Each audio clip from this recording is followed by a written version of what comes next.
Olá pessoal, o Momento Papo de Mãe está no ar. Hoje vamos conversar com o Adilson e com a Priscila, que são pais do Theo, de 1 ano e meio, e do Enzo, de 2 meses. O tema de hoje é onde colocar o bebê para dormir. E olha como a gente está vendo aqui, acho que o melhor lugar é o colo dos pais, né? Parece que foi combinado, né, Mariana? Mas não foi. Não dá para combinar esse tipo de coisa com criança, né? Olha, alguns pais são adeptos, por exemplo, da cama compartilhada. Mas qual será a opinião dos médicos? A gente vai ouvir no programa as dicas e orientações do pediatra Jorge Uberman. Doutor, muito obrigada pela presença aqui no Momento Papo de Mãe. Oportunidade. No colo dos pais pode, né, doutor? Tão Pode, gostoso. deve, né? E ainda mais com gostoso. esse bate-papo, né? O sonzinho, ótimo para dormir, né? Os dois no colinho, olha É bom só. para os pais e para o bebê, né? Então contem pra gente, como é que é na casa de vocês? Os meninos dormem onde? O Enzo dorme no berço e o Theo, ele tem uma cama que a gente comprou recente, né, faz alguns meses.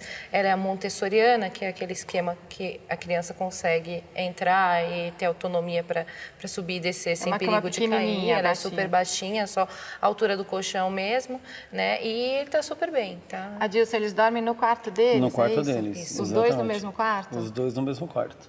Isso desde quando eles chegaram da maternidade? Sim, sim.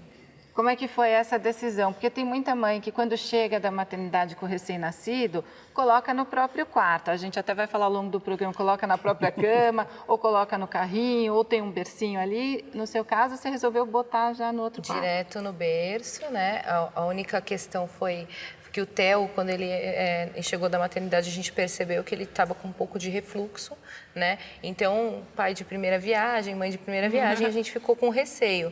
Mas não tiramos ele da cama, do berço dele, não. A gente ficou mais no quarto dele, né, à noite, né, vigiando ele, o sono dele e vendo o comportamento dele, né, durante a madrugada, mas não tiramos. A gente manteve o ritual, né, dele dormir, adormecer no berço. Para amamentar, sempre eu ia até o quarto, tem a poltrona de amamentação ao lado do berço, né, e a gente tem essa cultura lá em casa desde então. Então, Adilson, não foram eles que foram para o quarto de vocês que foram para o quarto deles? Exatamente.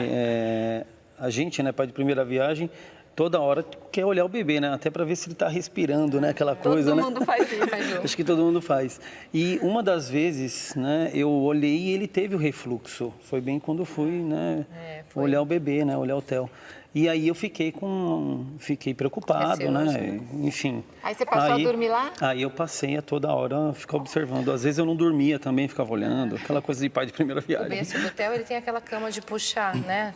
E aí o Adilson acabou dormindo algumas noites lá. E você cabe na cama do berço? Mais ou menos.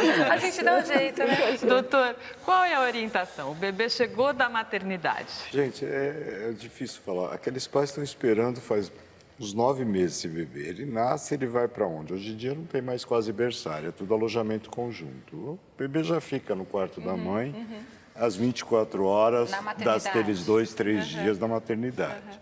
Eu sou a favor que fique no quarto, pelo menos no quarto dos pais. Hoje existe o carrinho, existe o Moisés, existe um semiberço, não sei se você já viu, que ele encosta na cama dos pais. Né? Ele encaixa, Ele encaixa, tem uma grade aqui, ele encaixa, é aquele berço seguro também, hoje em dia tem que deixar atento que os berços não podem mais ter as almofadas, aquelas coisas. É muito mais confortável para eles, essa coisa, como o Dilson falou, pai de primeira viagem não existe. Eu tenho pais com 8 filhos. As angústias foram iguais nos 8 filhos. Então, eu sempre falo que primeira viagem não existe. Cada filho é uma angústia diferente. Cada filho é uma primeira viagem. É verdade, é isso mesmo. Então, na realidade, o que eu acho? Faça aquilo que você sente bem. O que eles fizeram foi o mais correto de tudo. Quer dizer, o quarto deles ficou preservado, eles cuidaram dos filhos, o Theo teve um refluxo, eles ficaram angustiados com isso, eles mudaram para o quarto do Theo e observaram. Tem que ser também o que funciona mais para sua família também, É isso né, mesmo. doutor? Existem alguns relatos de acidentes, tal, a criança no meio da cama ali. Os pais estão cansados, trabalharam o dia inteiro, estão desmaiados, então a gente não sabe o que pode acontecer Quer com dizer, aquele tem bebê. tem um risco se colocar ali no meio dos pais. Precisa tomar cuidado. Exatamente. Outro risco que tem também é, pôs lá o bebê para dormir. pai foi no banheiro, a mãe foi tomar água. Esse bebê vai rolar e vai cair da cama com certeza. Então você tem que ficar atento a alguns detalhes, né? Mas eu acho que, puxa vida, não dá para separar muito, não. A gente, no próximo bloco, vai falar mais sobre cama compartilhada, que é um assunto bastante polêmico. Até já.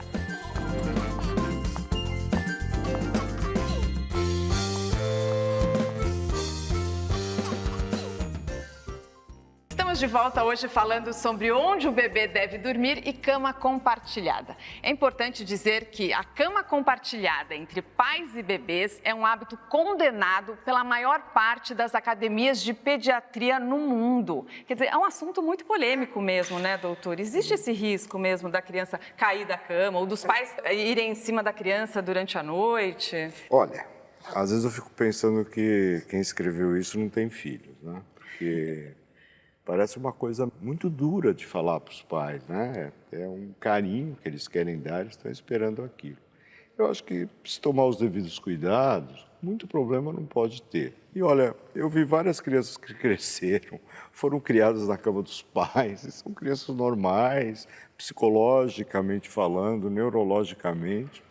Acho que tem que tomar mais cuidado quando é o recém-nascido, não é isso, doutor? E daí, como você estava contando que tem umas caminhas assim... Existem hoje soluções no mercado, né? São colchões adaptados ali com uma certa daí altura, que divide o espaço do pai tipo um sleeper. Exatamente, Então, um sleeper, né? precisa ter uma medida de segurança. Exatamente. Mas conforme a criança é maior, quer dizer, não é que vai dormir toda a noite, mas eventual, tá doente. Eu sempre levei meus filhos doentes para irem dormir. Sabe o que eu fazia também? Às vezes, quando você estava mais cansada, você levava no fim de semana, você quer dormir um pouco até mais tarde, levava o bebê para sua cama, né? Mas aí precisa ficar atento, é o que o senhor falou, né? O que acontece é assim, e existe na Sociedade Brasileira de Pediatria o Comitê de Segurança da Criança. Então, ali tem inúmeras regras, né? As mesas sem ponta, né? E um dos cuidados, por causa de histórias e de coisas que aconteceram, evitar a cama compartilhada. O quarto compartilhado, nem tanto, mas a cama compartilhada... Mas tem, alguns pediatras até defendem porque falam que estimula a amamentação, facilita a amamentação também, isso é né? correto, mas você veja, como é que vai estimular? Porque a mãe não pode, de maneira nenhuma, isso é o mais errado, amamentar deitada. Tem que ser Ela não pode só tirar o seio. Então é uma dica importante, então. Não pode A mãe não pode, só porque o bebê está ali do lado... Porque aquilo vai dar uma otite na criança, provavelmente. Mas ela pode sentar ela na cama, vai ter que sentar, tirar o bebê de onde ele está e principalmente ela aprendeu escutel, que o pediatra falou, olha, você vai amamentar ele em pé, se for possível, né? Cada casa tem que se adaptar à sua realidade, né? Nesse sentido, o que você acha de repente, em algum momento, os meninos irem para o quarto de vocês e começar a ficar muito apertada a caminha lá do berço? Eu não vejo problema algum. Até no caso do Theo mesmo, quando ele está doentinho, ele vai e fica com a gente. E é um prazer, né? Estar com ele do lado, né?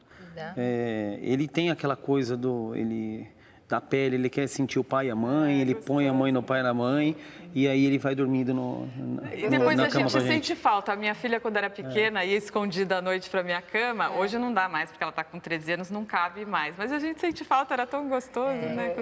O Theo, ele é muito carinhoso, né? Então, ele gosta de... Pôr a mão no rostinho, antes de dormir, ele tem um ritual com a gente, né? E quer que a gente pegue no colo, quer tato. Agora eu vou fazer uma pergunta pessoal. Doutor, o meu filho de 9 anos quer ir dormir na minha cama todas as noites. O que eu faço com ele? Se te dá prazer para você, para o teu marido, se vocês não ligam, se isso é gostoso, é prazeroso, se vocês brincam à noite, vocês conversam, se vocês têm um diálogo ali, se existe uma participação familiar, por que não? Você pode decidir, por exemplo, tá bom, você quer dormir com a gente? Vamos estabelecer um dia da semana. Você vai dormir sexta para sábado, você vai dormir com a gente. Mas nesse dia eu quero saber tudo que você fez da semana, quero ver tua lição de casa, vamos curtir. Mas sabe como a gente resolveu lá? Eu proibi ele de ir para minha cama, agora ele vai para a cama da irmã. Acorda os dois, é cama compartilhada de irmãos lá em casa. Tem participação de telespectador. Quem escreveu pra gente foi o Jeremias Rezende de Cruzeiro, São Paulo. Ele disse o seguinte, ó: Oi, Roberta. Meu filho Miguel tem 3 anos. Desconfiamos que ele fica doente, febre forte e vômitos se tiver vontade de comer algo e não damos. Geralmente pipoca, batata frita ou balas. Doutora, pergunta então para o doutor Jorge. Você sabe se é fato ou lenda? Por incrível que pareça, isso chama birra. A birra é um capítulo imenso da pediatria. Imenso, né? Como tratá-la? Primeiro que você deve ter se dobrado a birra dele. Então, muitas vezes que ele chorou, que ele vomitou, que teve a febre, você deu a batata frita, deu a bala, e isso acalmou ele. O que ele aprendeu? Que fazendo aquilo, ele consegue. Eu tive um paciente que foi impressionante, e era filho de uma pediatra. E tinha febre? Da febre mesmo, doutor? Da convulsão. Olha só. Esse menino tinha convulsão, ele convulsionava, mas convulsionava. Tive que fazer exames para provar. A mãe dele era médica, é médica. Nós tivemos que fazer exame para provar que aquilo era birra. Porque ele tem um problema cerebral, realmente. E aí fazer não o quê, tinha. doutor? O que faz?